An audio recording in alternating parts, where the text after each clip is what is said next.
Hey, church family, it's Pastor Tim. We're continuing our series in Trained by Grace as we examine how Christ uses hardships in our lives to train us. Now, we've considered that God uses hardships, difficulties, challenges to help us see things in our hearts that we need to see. Certainly, He uses them to deepen our faith, and I'd like to discuss that by turning to James chapter 1. Here's what James says, chapter 1, verses 2 through 4. Count it all joy, my brothers, when you meet trials of various kinds. For you know that the testing of your faith produces steadfastness, and let steadfastness have its full effect, that you may be perfect and complete, lacking nothing. Let's walk through the text and understand what James is saying to his audience so that we can understand how it applies to us. First, notice James says to rejoice when you encounter trials. Now, before we answer the question, how in the world can that be? Let's see his explanation. First, he says that we will be tried in various ways. The idea of a trial is the testing of our faith. And that is the emphasis of James in this text, because it is the testing of our faith that produces steadfastness. Notice that he says, for it is the testing of your faith that produces it. The testing doesn't produce our faith, it proves our faith. It proves the genuineness that we are believers and that we are anchored in Christ. The word produces here means to achieve something. It achieves steadfastness. So as our faith is tested, something is achieved. As we go through trials and our faith deepens, as we move towards the Lord in hardships, that trying produces, it achieves a steadfastness. Now, steadfastness is the ability to bear up under something.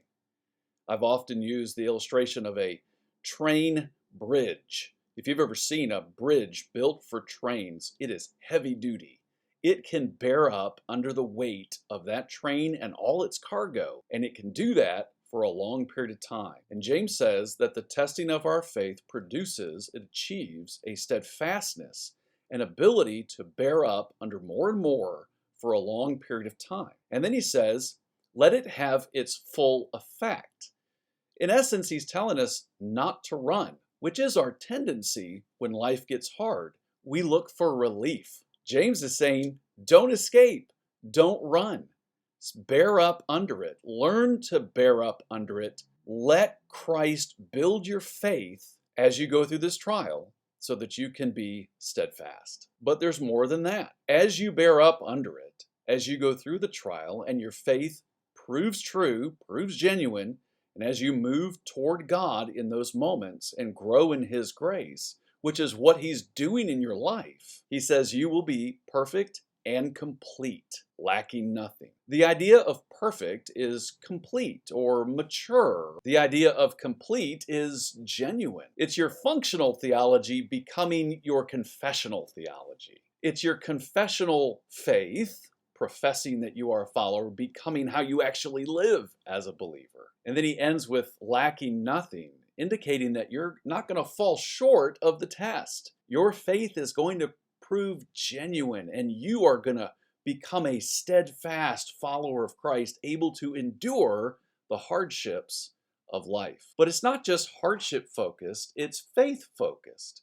This is similar to what Paul says in Titus chapter 2, that we are being trained to say no to ungodliness and worldly passions and to live self-controlled, upright, godly lives today. And so James tells us to rejoice when we encounter trials of various kinds, and I would add various degrees of hardship, because we know God is producing something. The writer of Hebrews says that God is helping us share in His holiness. James tells us that we are growing into the fullness of Christ. And so because of this, when we encounter trials like a pandemic, we can rejoice because we know that God is up to good things in our lives, that He is reshaping us. So think about the trials, the hardships that you go through. Maybe it's a lack of money, maybe it's stress in your marriage, maybe it's children who are really creating hardship in your life, maybe it's your job or your boss.